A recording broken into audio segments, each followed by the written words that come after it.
Hello everyone. I am Elena, born and raised in Maryland, a peaceful land with tree-lined streets and long rows of houses. I spent most of my childhood with my parents.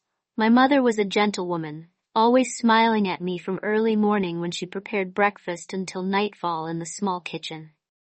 She loved my father, a man of few words but responsible who always worked hard to take care of the family.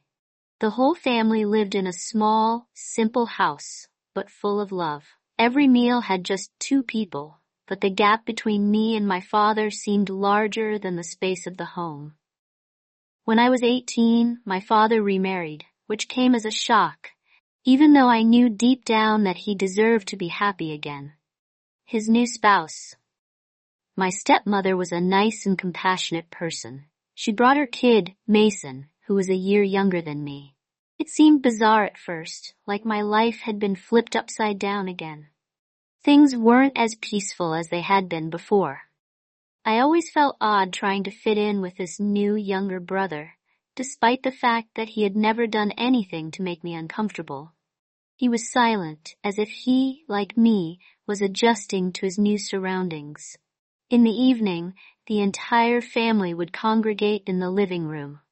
Dad and stepmother sat downstairs, talking about work or future plans. Mason and I looked at each other with a slight confusion that made me immediately lower my head.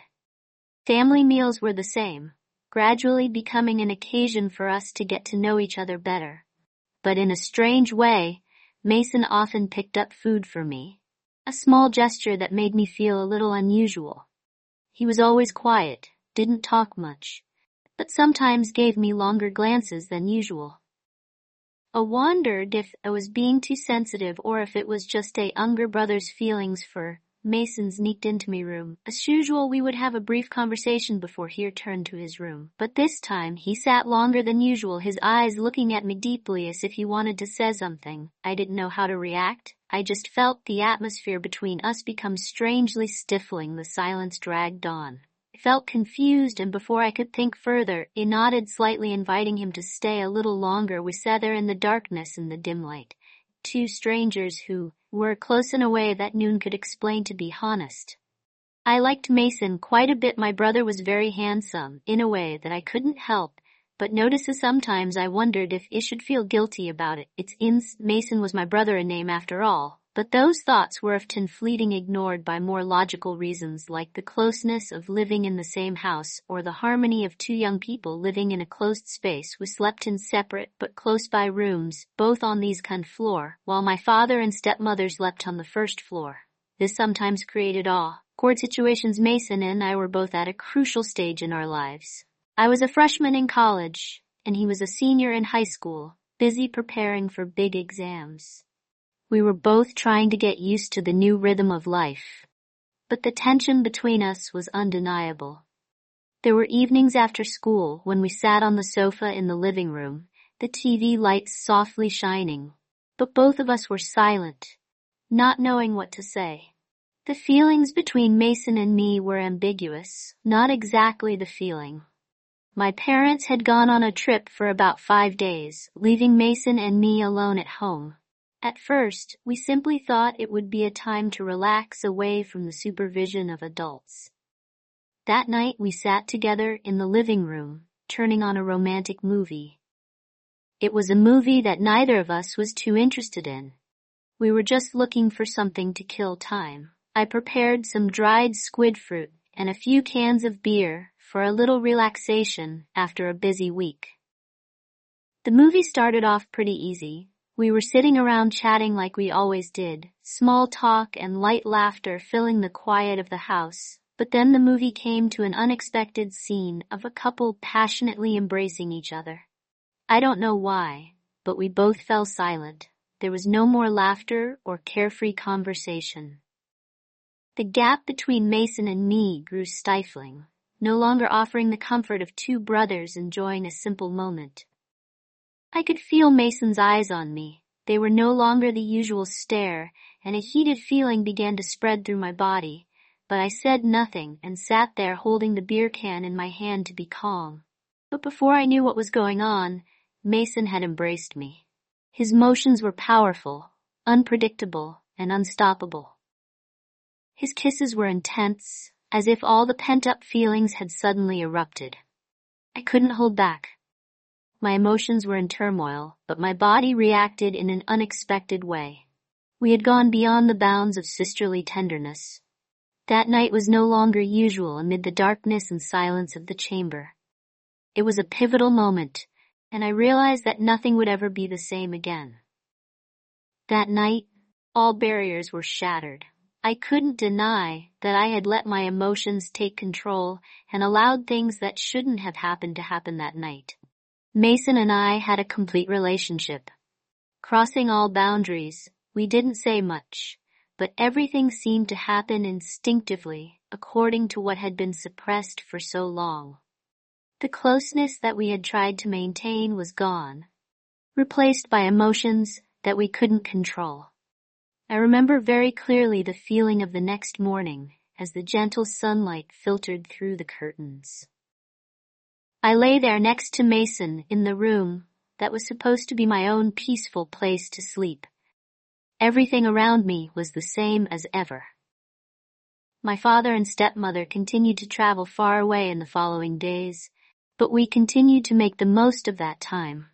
There was no longer any feeling of awkwardness, but instead, a contradictory comfort. We lived as if we were two people in love, free from the prying eyes of others. Meals were no longer family meals, but private moments just for me and Mason every night. We sat together, watched movies, talked, and eventually ended the night in the same bed. During those days, I let myself and Mason resume our respective roles as sisters. Under one roof, we acted as if nothing had happened, as if every intimate moment had been a fleeting dream my parents didn't notice. They kept smiling and chatting about their travels, while Mason and I just sat there silently, sharing glances, knowing that our secret would have to be kept forever in the months that followed.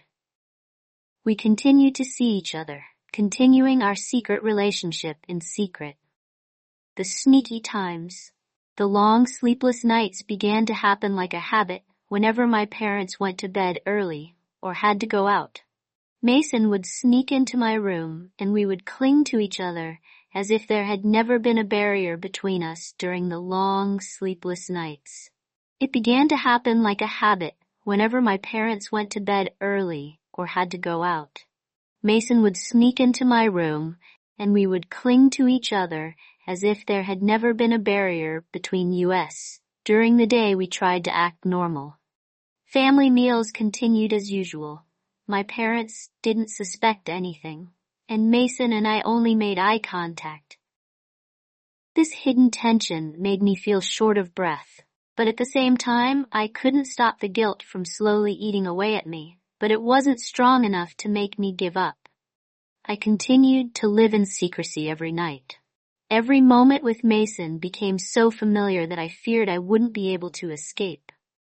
I knew I couldn't let this hidden tension make me feel short of breath, but at the same time, I couldn't stop the guilt, slowly eating away at me.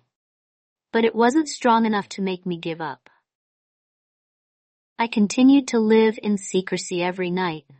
Every moment with Mason became so familiar that I feared I wouldn't be able to escape.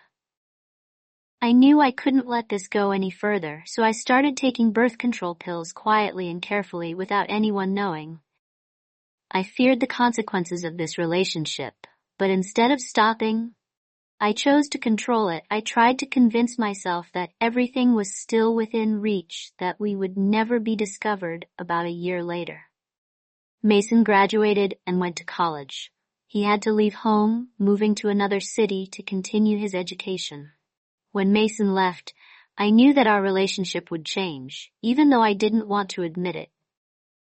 The distance between us made things harder. No more sneaky nights, no more quiet moments together. The distance forced us to put that relationship on hold event.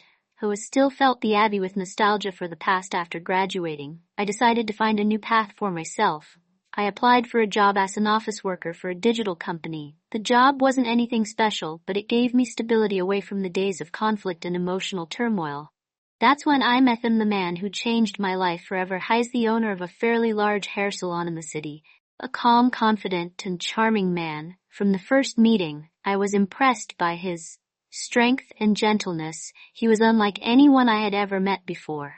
Every story, every look he gave me made me feel safe, something I had never felt in all these years. We fell in love quickly. Everything happened naturally, as if we were destined to find each other. Not long after we got married, starting to build the family life I had always dreamed of.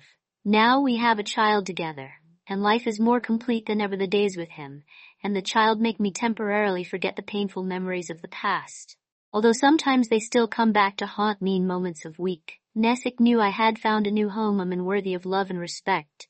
But somewhere in my mind, the memory of Mason and those secret days had not completely disappeared. I wondered if I would ever truly forget it all, but now I had a family to protect, and that was what mattered most. Yet a deep part of me still felt guilty towards my husband. He was a wonderful man, always showing me genuine care and love. But every time I looked into his eyes, I felt a weight on my heart, as if I was shedding a part of my past that he should have known. I don't know if I should tell him about my past with Mason. Adams, the thought keeps me up at night, torn between telling him everything or keeping this secret forever.